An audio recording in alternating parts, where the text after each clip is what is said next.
नमस्कार। आज मैं अपने गांव गोरसाड़ा में खड़ा हूं और मेरा गांव गोरसाड़ा मीन्स ये देवभूमि उत्तराखंड के उत्तरकाशी ज़िले में है। और जैसा कि आप देख रहे हैं कि मेरे पीछे ये सोलर प्रोजेक्ट है और ये 200 किलोवाट का सोलर प्रोजेक्ट है। और इस गांव में अगर देखें तो इस गांव में लगभग 1.2 मेगावाट के सोलर प्रोजेक्ट हैं। और अगर मैं टोटल अर्निंग की बात करूं, ईयरली अर्निंग, तो इन सारे प्रोजेक्ट से अर्निंग लगभग 1 करोड़ रुपए के आसपास आएगा। और जो पहाड़ की जो यानी कि जो पहाड़ है, तो पहाड़ में इतना इनकम किसी एक गांव में आता तो एक बहुत अच्छी और बहुत खुशहाल गांव कहलाएगा। और मुझे गर्व होता है कि हम कहीं ना कहीं इस गांव को एक ऊर्जा गांव कह सकते हैं, क्योंकि इतने बड़े प्रोजेक्ट और इतनी बड़ी मात्रा में उत्तराखंड में इस गांव में इतने ज़्यादा प्रोजेक्ट्स हैं।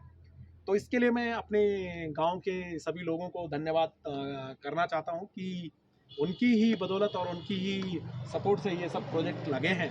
और कहीं पे ये बंजर खेत थे तो आज ये कहीं ना कहीं ये अर्निंग कर रहे हैं। अब मैं मीन्स अगर आप इस प्रोजेक्ट को लगाना चाहते हैं तो ये एक उत्तराखंड को पलायन रोकने के लिए एक वरदान साबित हो रहे हैं ये प्रोजेक्ट। इसमें अगर 200 किलोवाट का प्रोजेक्ट लगाते हैं तो इसमें कहीं न कहीं आपको लगभग जो कॉस्ट है वो 1 करोड़ के आसपास आएगा। और इससे अर्निंग आप मीन्स 1 लाख से 1.5 लाख के आसपास मंथली अर्निंग करोगे। इसमें 40% सब्सिडी भी है, यानी कि 1 करोड़ रुपए का आपका प्रोजेक्ट लगा और आपने उस प्रोजेक्ट को ऑपरेशनल किया और उसके बाद आपको 40% मीन्स 40 लाख रुपए की सब्सिडी मिल गई।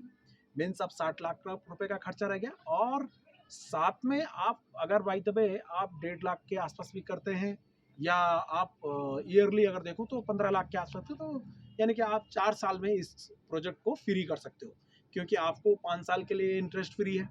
गवर्नमेंट आपसे कोई इंटरेस्ट नहीं ले रही है।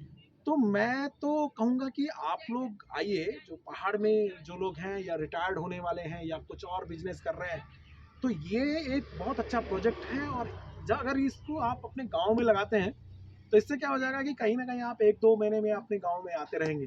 उससे प्लान भी घट गया। और दूसरा, आपके गांव की जो बंजर जमीन है उसको भी वो भी खुशहाल होने लग गई और आपके गांव के लोगों को भी इससे रोजगार मिलता है। तो जैसा कि मैंने पहले बोला है कि ये एक वरदान साबित हो रहे हैं पहाड़ के लिए।